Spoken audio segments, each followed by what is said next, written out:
Now, let me tell you something. We are in a season right now of opportunity. This is massive opportunity. Please do not get this wrong. Please do not get dismayed, confused, or fall into a state of delusion regarding what's happening in our economy right now. What's happening in our economy right now is three things. This economy is creating millionaires, billionaires, and witnesses. Which one are you going to be?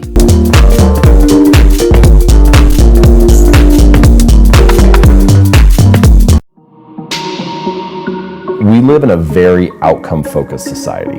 Even if you are talented, you can't succeed without having great habits. We think the thing that needs to change is the bank account or the test score or the number on the scale, but actually the thing that needs to change are the habits that precede those outcomes. They are the portion of your life that you can influence. You can be the architect of your habits rather than the victim of them. The things that are on your desk at home, your office at work, they influence your behaviors. If you can restructure your physical environment, then you're more likely to actually stick with the right habit. But the question to ask is, what are those one or two things that tend to pull the rest of my life in line? You can just build that one habit and you know that there's going to be a lot of good side effects because of it. Every action you take is like a vote for the type of person you want to become. See, this is the trap that most of us are in. Most of us know what we could do to change things for the better. And we spend our time and our energy talking ourselves out of doing those things. It's the littlest stuff. The little things make all the difference. And I could spend hours with you explaining the science of confidence and explaining the science of risk and explaining the science behind courage and explaining habit loops and how they get encoded in your brain. You don't need to know any of that because you're not applying for a PhD in psychology. I have done the work, and what I know is that true change comes down to 5-second windows. That moment that you know you need to do something that feels slightly uncomfortable, and your resignation, your excuses, your self-doubt start cranking up in your head, you gotta move. You have to move. And so all you need to know to change anything is A, you're never gonna feel like it. You're never gonna feel ready to start that business. You're never gonna feel ready to have that hard conversation. You're never gonna feel like getting out of bed. You're never gonna feel like it's a good idea to apply for that promotion. We're designed to stay comfortable and safe. So if you know that you're A, never gonna feel like it, and B, that no one's coming, it's up to you. You're not a kid anymore. I'm dead serious about this. Yeah. Like so many of you are waiting to be picked. By who? Are you making the most of your life? And the answer is yes, if you pay attention to what you do in 5-second windows. Are you the kind of person that when your instincts come alive and they want to nudge you to go talk to that cute gal across the way or raise your hand in a meeting and share that idea? Are you the kind of person that pushes yourself to step into that, or do you pull back? That's the power of a 5-second decision, because you can't choose how you feel. You can't. Yeah, maybe you can go and become a Buddhist monk and meditate for 4 months and get full control of your physiology, and yeah, technically you can control how you feel, but you and I can't. We got a job, you got kids you got to raise. You can't, that's not possible. So you can do something else. You can actually disregard your feelings. You can become the kind of person that is so in tune with the values that you have and what you actually want, that when feelings rise up, you can choose to act however you want despite them. Even if you're tired, you can still go to the gym. Even if you're annoyed with your spouse, you can still speak in a manner that's loving. Even if you don't feel like doing that hard work, you can still push yourself to do it. Your feelings aren't a choice. Your behavior and your thoughts are always a choice. When you enter independence, okay, you're a man. And so now you're so expected, the females are coming at you or not, or they expect you to drive a certain car, they expect you to have a certain amount of money. So then there's more defense. Come on. All of that. It starts to build up defense. And let me tell you what happens right there. The moment you become defensive, you get distracted. You get distracted. Your dream, you can't make your dream come true distracted. You can't make your dream come to fruition distracted. You can't get your money distracted. You can't build your world-class enterprise distracted. See, you talking, because that's what happened to me. I was distracted. Yes. I wanted to impress the lady. I had to have the car per the world. You know, back in the days, you know this, because, you know, you're wiser than me. Not only did you have to have a car, but you was balling when you had spinner wheels on your car. Come on now. Don't get me started. The $5,000 rims. Come on now. That's what I'm saying. So it was like my rims was worth more than my car. I was distracted from my dreams because I couldn't, like, I really couldn't focus on where I was going because I was focused on trying to impress people. I was distracted. You talking? So I see what you mean now, that we have to be focused on our dreams and we can't be distracted. I understand the power of focus. The sun can light up the entire world. It can light up all of us without burning anybody up. And so it's got a lot of power, but it's spread out. But when you take the power of the sun and put it into a beam, it'll cut through a building. So as a man, you want to take your power and you want to put it into a beam so it can cut through your dreams. So it can cut through debt, cut through depression, cut through destruction, cut through distraction. Because let me tell you what you are. You're a conqueror. You're born a conqueror. You're a conqueror. You're a conqueror. You're a protector. What are your gifts? Do you draw well? Do you sing well? Do you build things? Do you fix cars? I don't care what it is, but find your gift and grind that gift. If I was a young man, and I'm trying to figure out, first of all, I would have no debt. Okay? Come on. I would work 8 jobs. Oh, you working 8 jobs? I'd have 8 jobs. I'd leave one job, go to the next. Let me tell you, you could sleep when you dead. I would have 8 jobs, and I would stack my cash. Okay? Now, take your vitamins, drink your water, and have a low carb diet, okay? Sugar will distract you too. Avoid the debt and just grind as much as you can and stack your cash. Stack your cash. Stack your cash, because cash is king. And see, this, I want people to understand, this is not about money. This is more about power that comes from within. Come on. And when you disconnect from money, so you're not worried about money, you're not chasing money, you're not confused by money doesn't keep you up at night, then money no longer has power over you. You have power over it.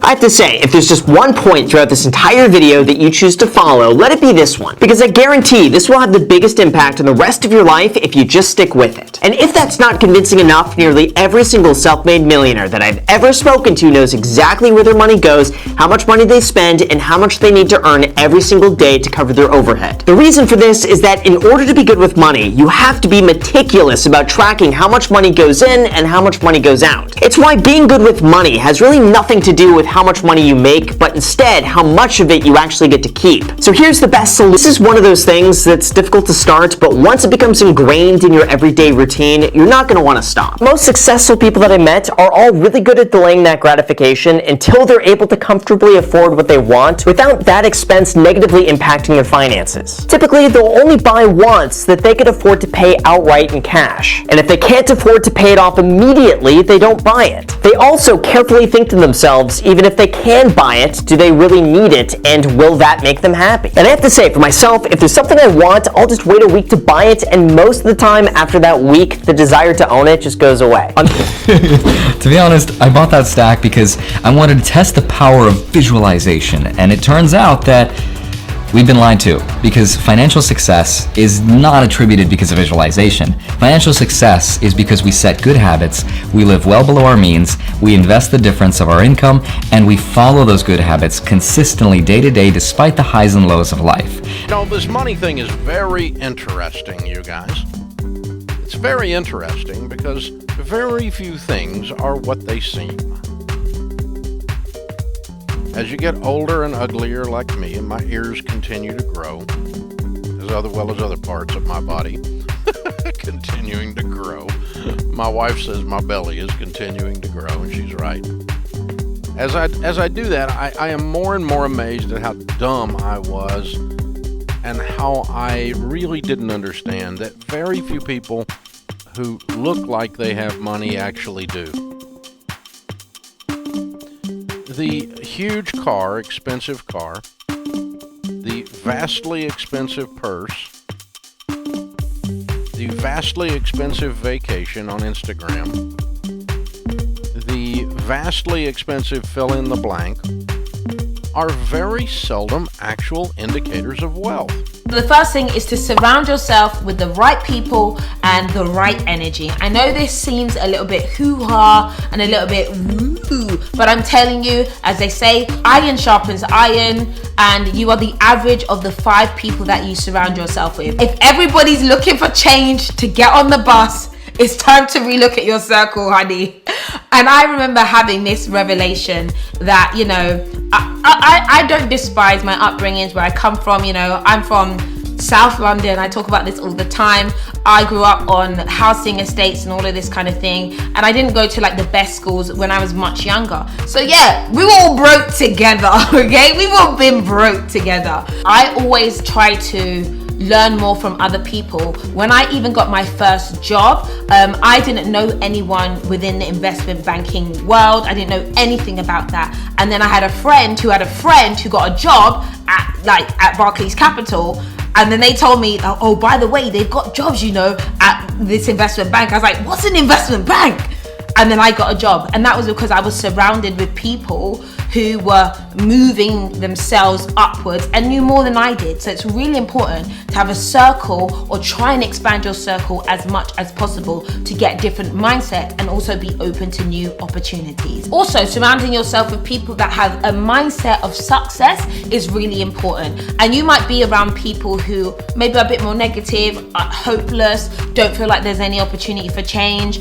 I really think that when you're around people who are always talking about bad news, bad things all the time, it gets to you. It can transform you, and not in a positive way. And if you find yourself in an environment which is like that and you can't physically get out of it, there are other options. And I say the number one way of doing that is reading books. I'm telling you, reading books about people who have been successful, their mindset, the actions that they take can really genuinely set you apart. And obviously you've got platforms like YouTube that people like me and amazing other people who are here to basically provide alternative perspective. You can also take masterclasses to learn from other people. And you know what? You can have internet friends, and your internet friends can help you to elevate yourself out of your current situation and give you a mindset for success. Because as you know so well, consistency is the mother of mastery.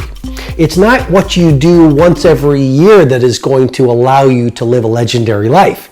It's what you do every single day. Okay, I have something to tell you that you may not want to hear, but it's the truth, and I want you to get it, and I want you to do something about it. In order for there to be rich people, there have to be poor people. Let me repeat. In order for there to be rich people, there have to be poor people. That's the current system that we live in.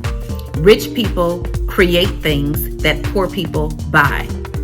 Rich people build companies that poor people work in. Rich people then go and create other streams of income and passive income, while poor people try to figure out how they're going to get from one moment to the next, one day to the next. You understand what I mean? Living check to Monday. That means you get paid on Friday, you kick it on the weekend, you pay on your past due bills, and by Monday you're broke. There would never be a scenario where everybody would be made equal at the same time and given the same opportunity. Why? Because if everybody had $1 million, then nobody would go and work at the fast food restaurant.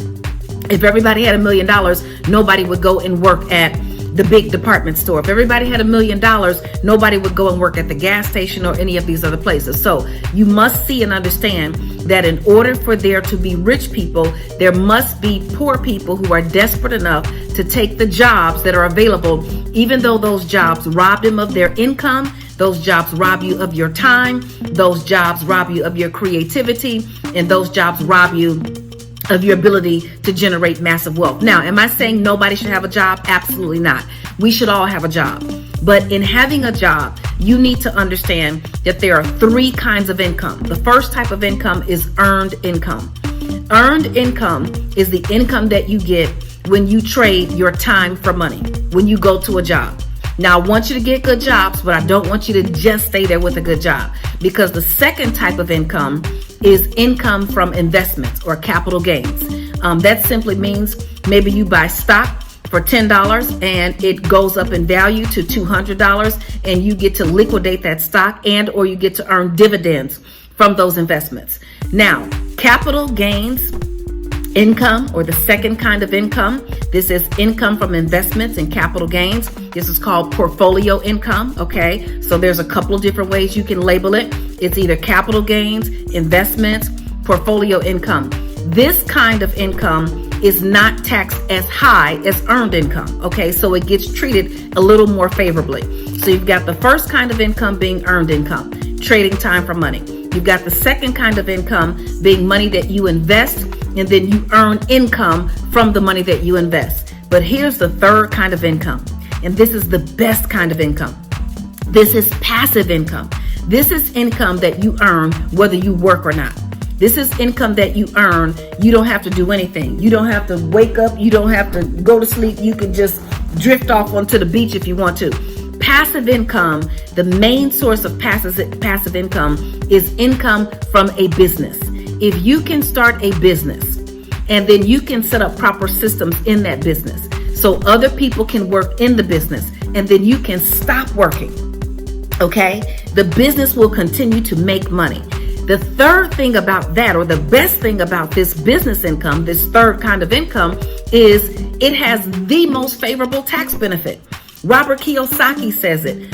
Mitt Romney follows it. The president follows it. All kind of wealthy people follow this theory of business, because what happens with business income, when you earn the income, first the IRS says deduct all of your expenses that you use during business. So if you used your cell phone, if you took a business trip, if you drive your car, if you hire your kids, all of these things that you can do, the IRS says over 400 times, hundreds of times, that if you have a business, not only am I going to put you in a position where you have passive income, but you are also going to pay less taxes. This is why the rich are getting richer, and this is why the poor are still trying to figure it out.